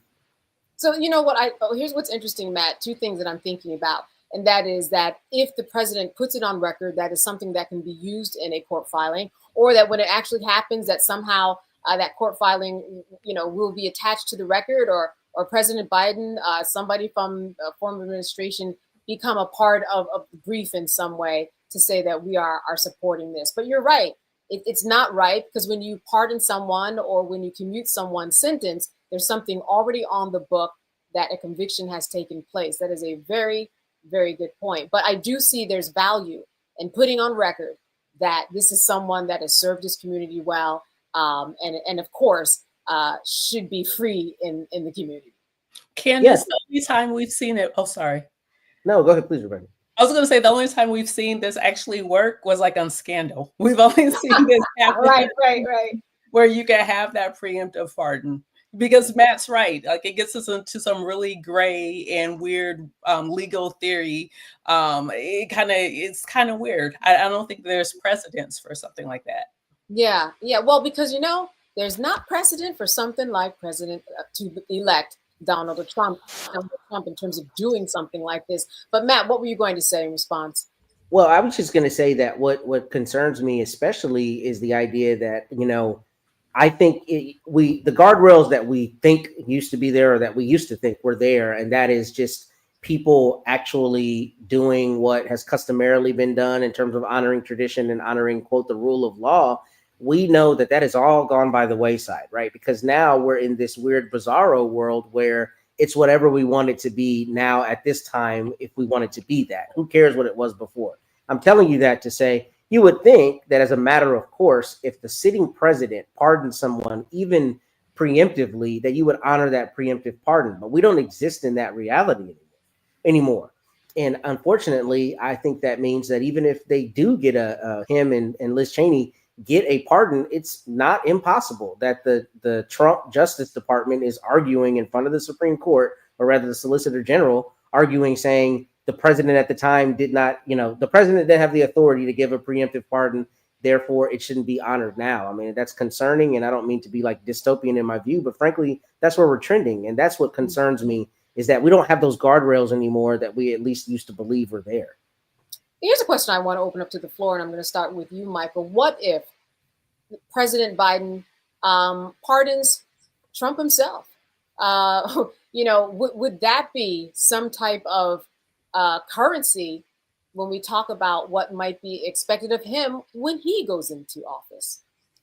Well, two things. Number one, if Biden pardons Trump, and I know Representative James Clyburn said he should, and I respect Representative James Clyburn and have defended him against some of the progressive wing of the Democratic Party.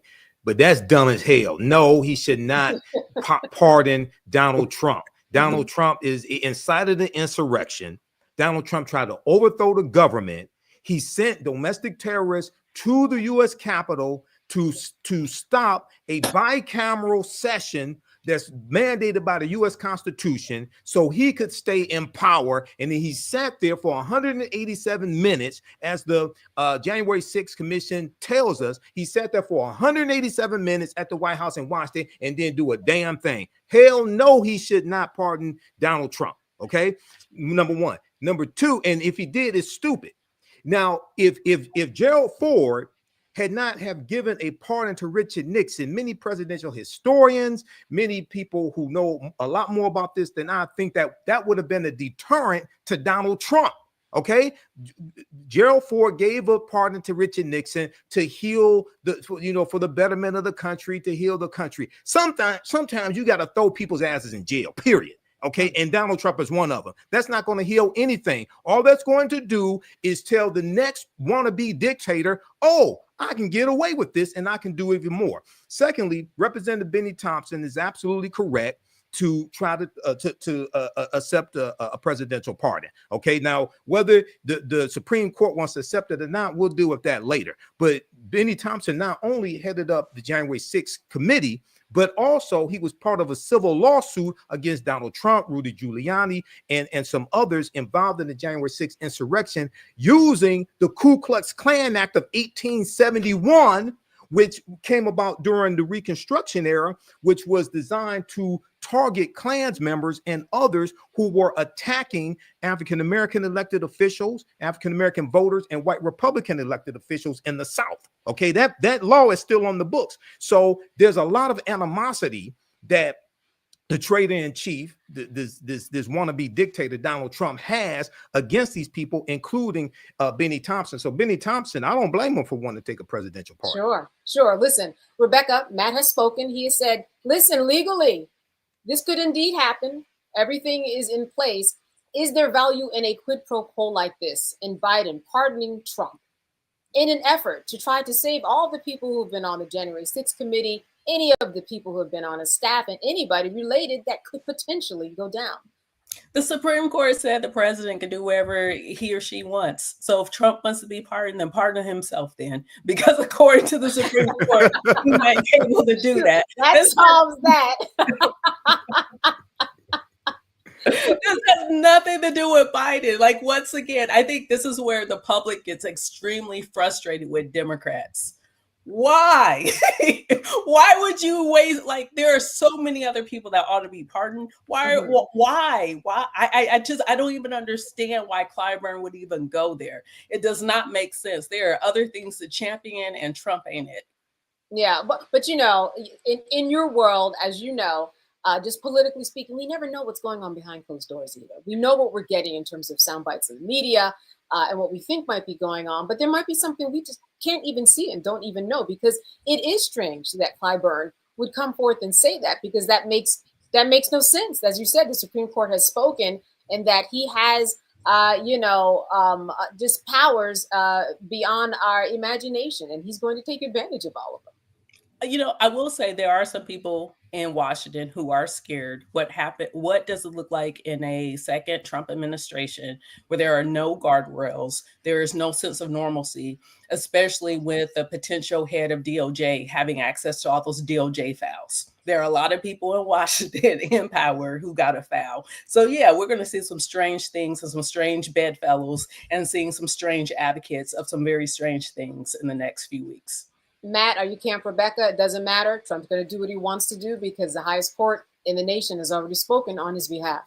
You know, I was trying to find something pithy to say, but I don't have anything pithy. All I'm going to say is Donald Trump is the kind of cat who's going to take that part and say, appreciate that, big homie. I'm going to do whatever I want anyway. It doesn't matter. And the problem is, I think it'll backfire on the Democrats. I think it'll make them look even weaker, because it'll make them look like they are capitulating to a man who is a stated, aspiring dictator. And I think it's a throwaway. I mean, if there's any value, any political value in it, really, I think it's just in, them using the presidential pardon. Frankly, I don't think it moves the needle. I think it moves the needle back. And frankly, that is really a lot of the pushback on Democrats right now. It's just this idea that we look weak and we're not playing this for keeps. I mean, Michael said it earlier. Republicans play for keeps. They play for power, and they don't care. They do whatever they want to do. So I say that to say, I don't think a pardon makes any sense. I think Rebecca's 100% right.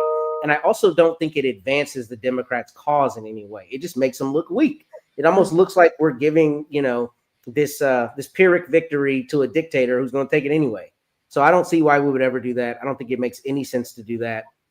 I think giving Benny Thompson one in advance makes sense. But I do have the concerns I've already stated about legally how that might play out. Right. All right. The final answer. Is it even right? That's something we have to look for, and certainly going to be finding out before January 20th whether or not that is even feasible. All right. Stay with us. We will be back after the break. You're watching Roland Martin Unfiltered here on the Black Star Network. Now streaming on the Black Star Network. I had been trying to get a record deal for a long time. You know, when I finally got signed to the Motown record label in 2003, I was 34, 35 years old.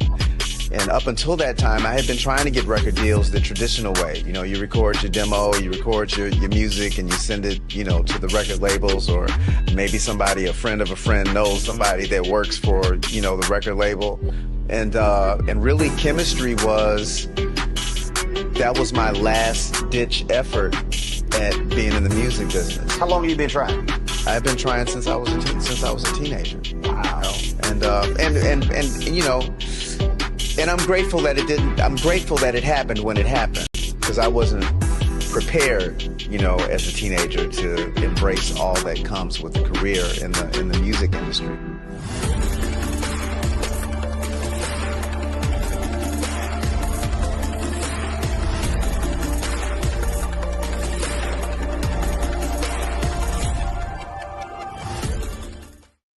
What's up, y'all? Look, Fanbase is more than a platform. It's a movement to empower creators, offering a unique opportunity for everyday people to invest in Black-owned tech, infrastructure, and help shape the future of social media.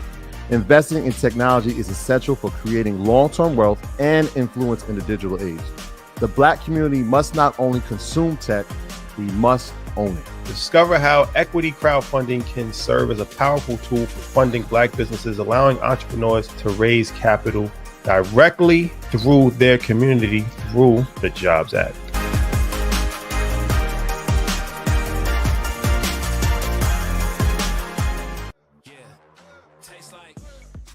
Curl Prep Natural Hair Solutions at curlprep.com. I'm in shock. For curls, locks, braids, twists, and even those wigs and extensions. Women, men, and children are loving this line. Look at this video and you be the judge. People line up to see this product in action at hair shows, and when they take a seat and try it, they don't believe it's their hair. Buy the products at curlprep.com. It works on all hair types. Use code ROLAND, that's ROLAND, lowercase letters, to get a 15% discount.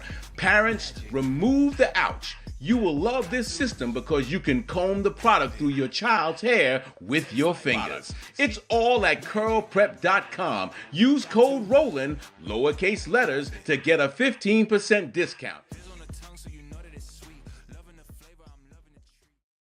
I'm Russell L. Honoré, Lieutenant General, United States Army, retired, and you're watching Roland Martin Unfiltered.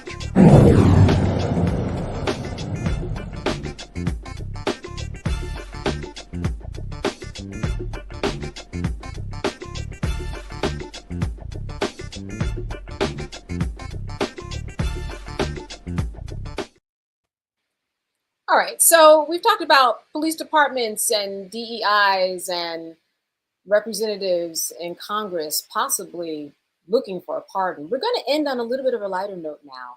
We're going to be talking about Bryce Mitchell, featherweight Bryce Mitchell. After winning his fight, Bryce Mitchell was asked at a press conference about his previous criticism of Elon Musk. He stood firm on his ground about the SpaceX founder, saying, in part, "Well, I think that time will prove me correct. Time will always reveal someone's true character. And if you put that man in a position of power, his true character will be revealed." Let's just put it this way.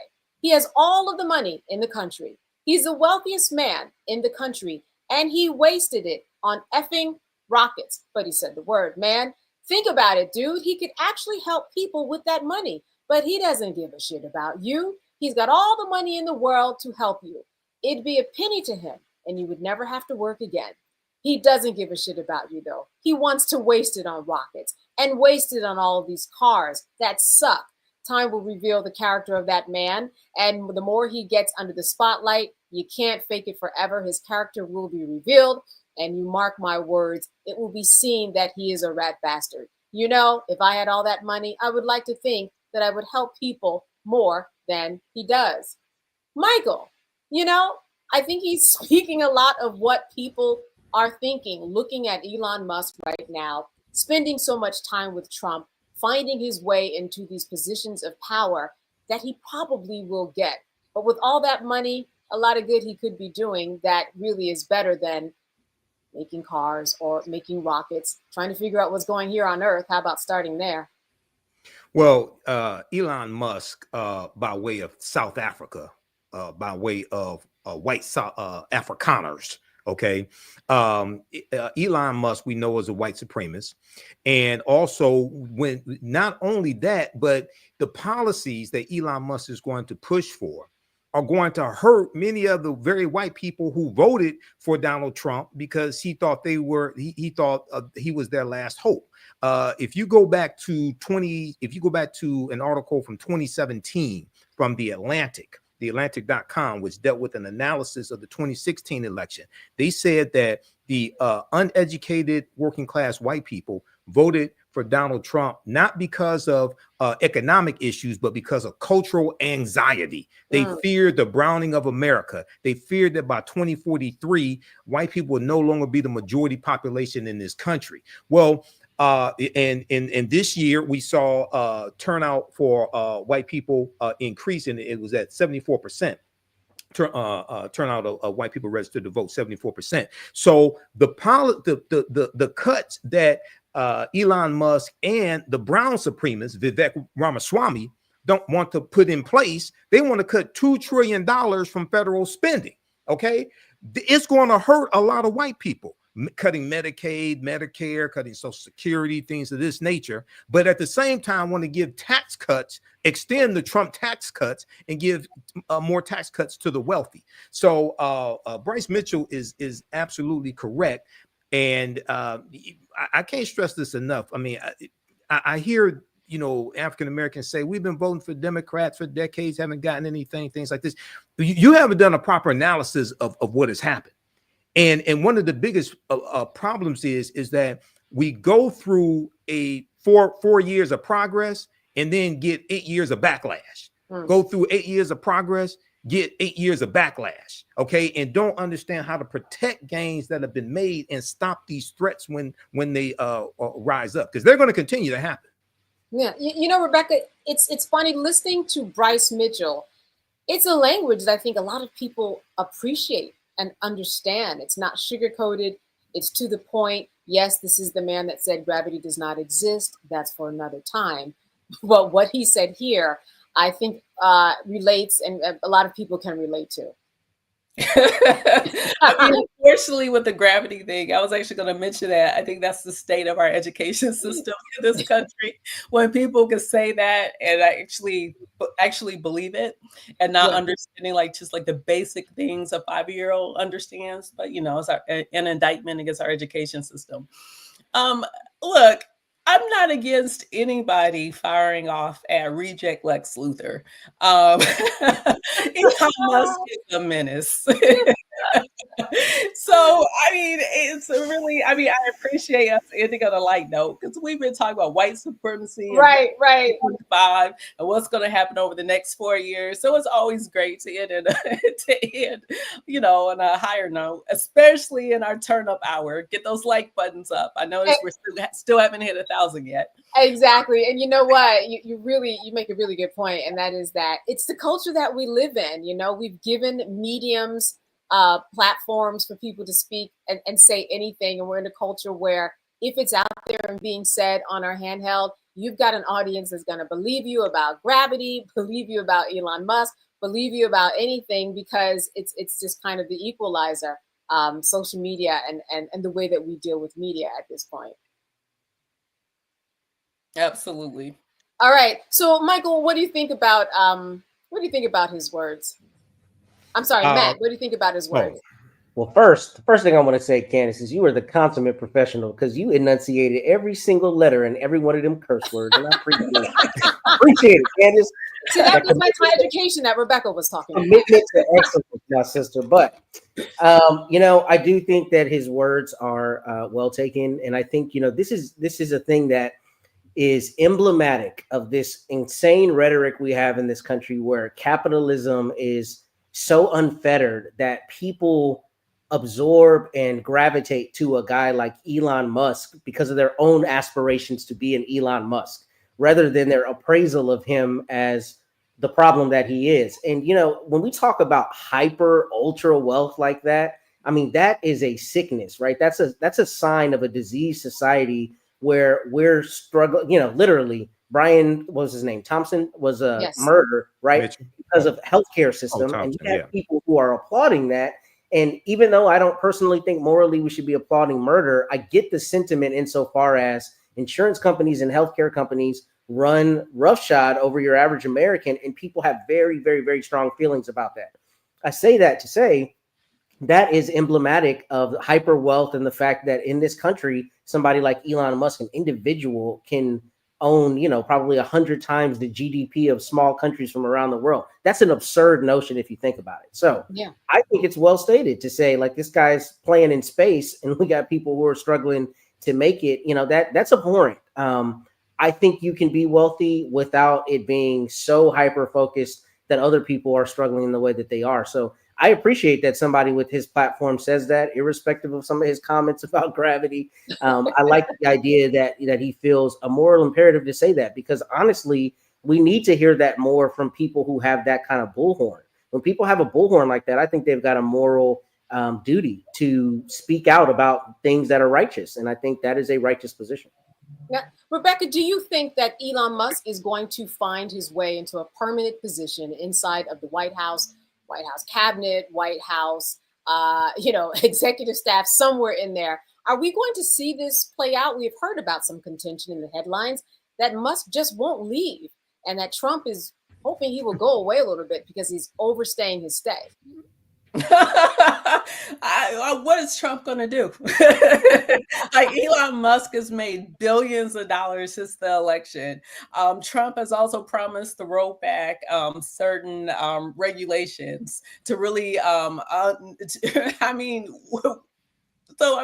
going to do?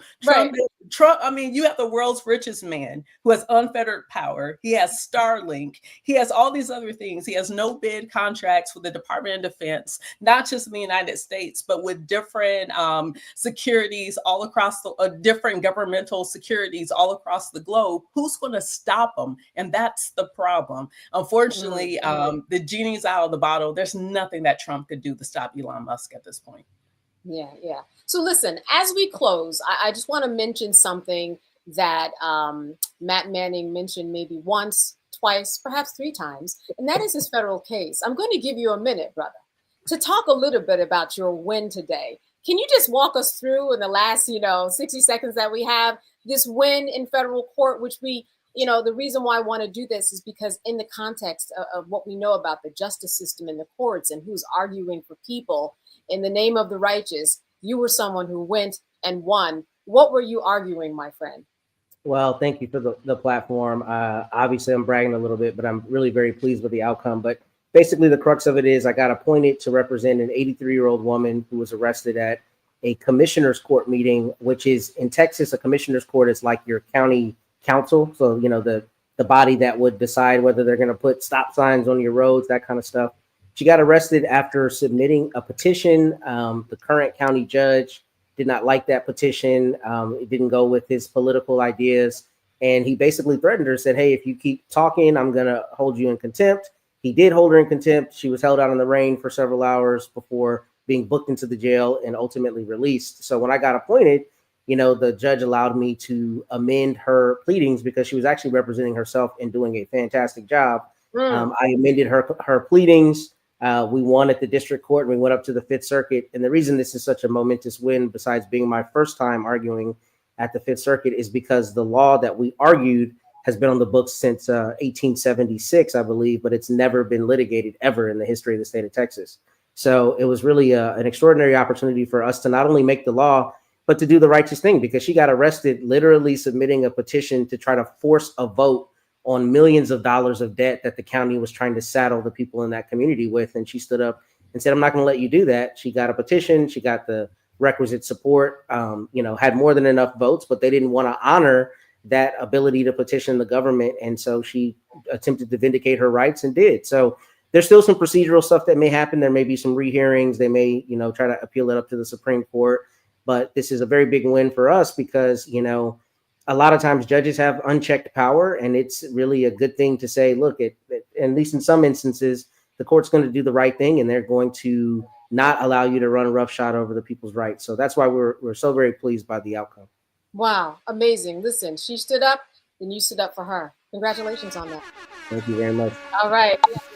I love the air horns. I like it. Like a graduation. There we go. That hasn't happened since I've hosted. That was just for you, Mr. Manning. All right. Listen, thank you to all of you. You know, on this Friday night, you could have been doing so many things, but you did it here tonight with us. Michael Imhotep, I'm going to get that name, see. Host of African History Network show out of Detroit, Michigan. Rebecca Carruthers, Vice President of the Fair Election Center out of Washington, D.C. And Matt Manning, civil rights attorney and someone who won a federal court case out of Corpus Christi, Texas. Thank you so much for being with us tonight. And thank you to all of our viewers. Have a good weekend here from the Roland Martin Unfiltered show on the Black Star Network. Have a good night.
Folks, Black Star Network is here. Hold no punches. I'm real revolutionary right now. Support this man, Black Media. He makes sure that our stories are told.